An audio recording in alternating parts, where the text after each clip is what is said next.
All right, what is up? We are back with your 2022 NFL season breakdown. I picked all 272 regular season games. I got some records. I'm going through division by division, team by team, breaking things down for you, what you can expect from your team and everybody else this upcoming season. We've reached the end, 7 divisions down, one last division to go. It is kickoff time. Bills at the Rams tonight. We knocked off the AFC North yesterday. If you want to check that video out before this one, I'll put a link up here in the top. I can never figure out what corner it's going to be in. It'll be up there, though, if you want to check that out. But we're getting into it. We're rounding this thing off with the NFC West. But before we get into it, if you could, like this video, subscribe to the channel if you're not already, share this video with your friends. It really helps the channel out a lot. We are growing like crazy. So let's head on down to the desert and start this thing off with the Arizona Cardinals.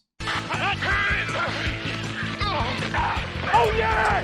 Let's go, baby! Let's go! Man, Arizona, is this your new MO? Start blistering hot, then completely collapse at the end of the season? Starting 10-2 last year, in prime position for a division crown, a first-round bye, but then it all completely fell apart. Lost 4 of your last 5, and then lost to the lowly Seahawks at home in Week 18 that cost them a division title and forced them to go on the road to division rival Los Angeles Rams in the wild card round. And after an atrocious playoff game where the team looked like a lifeless corpse, we spent all offseason rumors abuzz about the discontent with the franchise of quarterback Kyler Murray. I mean, he just was not happy. He wanted to move on from the team. And after deleted Insta posts, assurances this wasn't all about the money, this, that, and the other, Kyler got himself a brand new fat contract,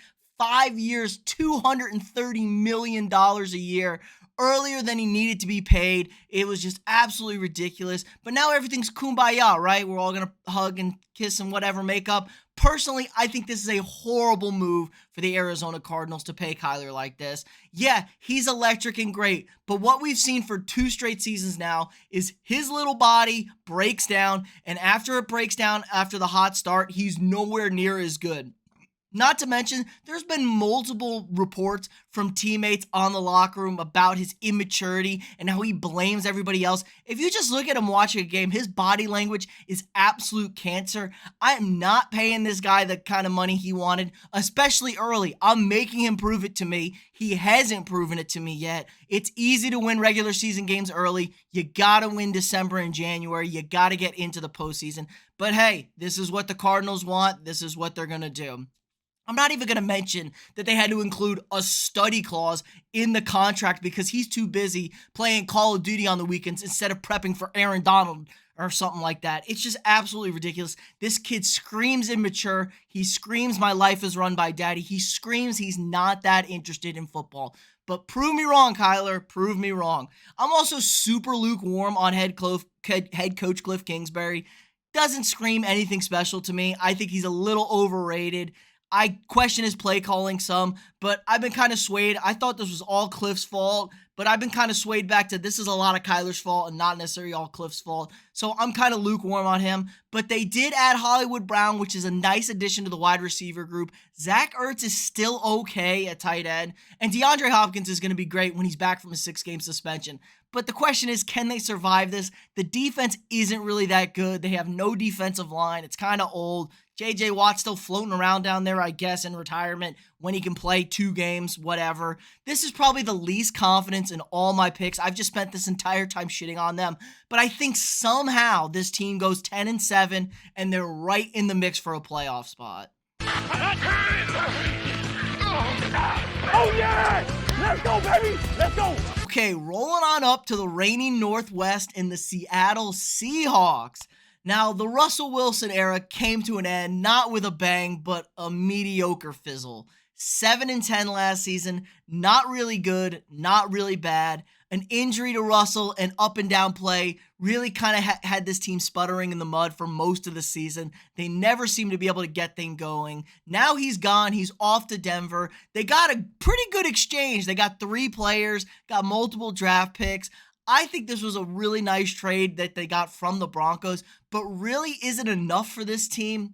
I just don't see the direction that they're going. They just extended the oldest head coach in the league in Pete Carroll, who's got a defense run-first philosophy, which is going the way of the dinosaurs in the NFL. Nobody plays like this anymore. It's all about these high-powered passing offenses. And now you're going to go with Geno Smith as the starting quarterback in week 1, which absolutely screams below average in every aspect of his game.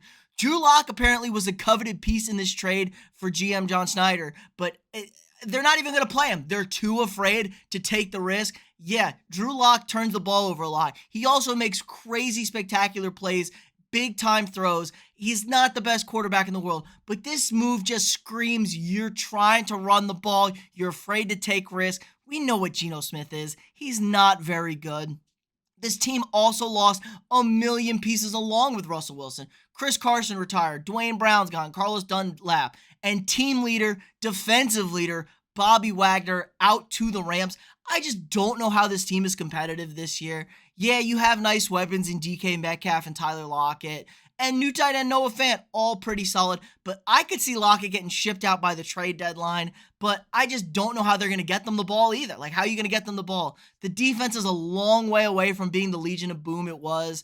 It's not good. I'm not sure I can trust them to get a stop when I need them to get a stop. I think this is an absolute disaster of a season for the Seattle Seahawks. I was a little bit higher on them, but after watching them in preseason, looking at the moves they've made, I think they're at the bottom of the league. I got them 2-15 this upcoming season. Oh yeah! Let's go, baby! Let's go! Moving on down to the Bay now, and your NFC runner-ups, the San Francisco 49ers. After sneaking into the playoffs last season on the last day of the season in an epic fashion, the 49ers went on a blistering wild card run, winning games at the Dallas Cowboys, at the Green Bay Packers in a snowstorm, spurred on by the great defense, the late emergence of wide receiver running back dual threat Deebo Samuel, but the Niners fell just short in the NFC Championship game to division rivals, the Los Angeles Rams, eventual Super Bowl champion Los Angeles Rams. This team had a really awkward offseason, though. I mean, first it was the Deebo contract situation where he's requesting a trade. He wasn't happy with his usage. He didn't like being used as a running back. He wasn't really getting paid. But a new huge contract, rushing bonuses, incentives where he's going to get paid to run the ball on top of keeping the ball, on top of catching the ball. He's going to be happy. I don't see him being upset now, so everything's all good with that. But the biggest issue this offseason has been the quarterback situation. The 49ers gave up 3 first-round picks to draft quarterback Trey Lance out of North Dakota State last season, and he rode the bench all season. And, you know, he was the heir apparent to Jimmy G, but Jimmy G just somehow keeps winning football games. He's not the best in the world. He doesn't blow you away with anything at all, but he's made a Super Bowl and an NFC title game in 2 of the last 3 seasons. It's just really hard to move on from that, compounded by the fact that there are rumors that Trey Lance really don't have it. He really doesn't have it. He's not blowing anybody away at practices. It's super awkward. Jimmy G, I think the right move is to move on with Lance. Jimmy G lost them that game against the Rams in the NFC Championship game. He was really bad, and there was a lot of holes exposed on there. So I think you got to go with the young mobile kid. But they just restructured Jimmy G's contract at the last possible second, which is not a vote of confidence at all in your young quarterback. Everyone expected Jimmy G to get cut or traded, but he's now sticking around in town, which I do not like at all. This team is in win now mode with an absolutely stacked roster, and that's your problem. Can they win now with Trey Lance? They have one of the best defenses in the league. Nick Bosa is an absolute monster, pass rushing extraordinaire. He destroys people. Linebacker Fred Warner, the leader in the middle of that defense. They're going to bring pain to everybody they face. And let's not forget about the offense, a super strong, dynamic offensive unit. Good offensive line. They lost a couple offensive linemen. They still have Trent Williams, who's playing at the top of his game at left tackle. Good backfield. I don't know what it is. Kyle Shanahan knows how to find a million running backs, and every one of them seems to be productive. His scheme is amazing. You have a decent wide receiver core. You still have Debo, who plays both. You have one of the best, if not the best, blocking and receiving tight ends in George Kittle. I think this team is going to be really, really good, but I'm not fully on board the Trey Lance train. I think they struggle a little bit, but it's good enough to get them to 10-7 and back into another wild card spot. And this team knows how to win playoff games, so watch out. Oh yeah! Let's go, baby! Let's go! This is it. We've reached the end where we finished last season, where we're kicking it off this season. The City of Angels, Los Angeles, and home to your Super Bowl champion, Los Angeles Rams. 12-5 last season, a division title with their newly acquired quarterback, Matthew Stafford. It all came together for the Rams last season. The F those picks mentality paid massive dividends. I know everyone around the league isn't ecstatic about that. It got them a Lombardi trophy in their home stadium. Now the question is, can they repeat? They lost wide receiver OBJ, who's still a free agent out there. Lost Robert Woods for most of last season, but he's off the roster now. Lost Darius Williams and lost acquired pass rusher Von Miller, who played a big part in that Super Bowl run. Puts a slight damper on things, but they managed to get Aaron Donald to come back. He had the letter written that he was going to retire. The team never sent it in, and they worked things out. So the best defensive player in the league is back in the middle of that defense to wreak havoc. They also signed wide receiver Allen Robinson from the Chicago Bears, a massive upgrade, I think, from OBJ.